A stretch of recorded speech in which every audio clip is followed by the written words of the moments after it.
Agriconomie, c'est une des premières participations dans lesquelles j'ai pu investir et que j'ai pu accompagner pendant maintenant ça fait 5 ans. Une des startups les plus performantes en termes de croissance cette année. Une plateforme importante, 30 millions de chiffre d'affaires, une centaine de personnes, un développement important en France, à l'international. Et ce qui est intéressant, c'est de comprendre la maturité qu'a eu le marché sur les plateformes d'e-commerce et l'intégration de ces plateformes dans des espaces de vente. Une des évolutions de Agrico, en dehors de sa vente directe, c'est aussi de délivrer en marque blanche des plateformes pour un certain nombre d'acteurs, en France ou à l'étranger. Nous, on va aller chercher des parts de marché sur les intrants, engrais, semences, nutrition animale, pièces détachées, pour accompagner les agriculteurs et les rendre plus rentables. Agriconomie est capable aussi d'élargir son champ d'investigation sur ces filières, aussi bien sur des problématiques de traçabilité, d'assurance, de prêts, de liens.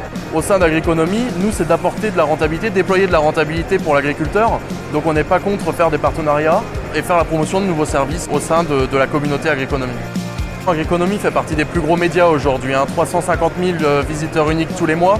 À chaque fois qu'on poste quelque chose sur l'agriculture de conservation, qu'on poste quelque chose sur le HVE, qu'on poste quelque chose sur la transition conventionnelle vers le bio, l'autonomie fourragère, à chaque fois on a toujours un flux d'agriculteurs qui viennent chercher de l'information pour modifier les pratiques au quotidien qu'ils peuvent avoir sur leurs exploitations. Clément a été un des cofondateurs d'Agrico et qui a une particularité, c'est que d'abord il est aussi agriculteur et il a une spécificité, c'est qu'il est le seul d'HEC, d'avoir fait HEC et d'avoir en plus un CAP d'agriculteur. Ce qui est quand même assez rare. Il n'y en a pas beaucoup. Agriconomie, une des startups les plus performantes en termes de croissance cette année.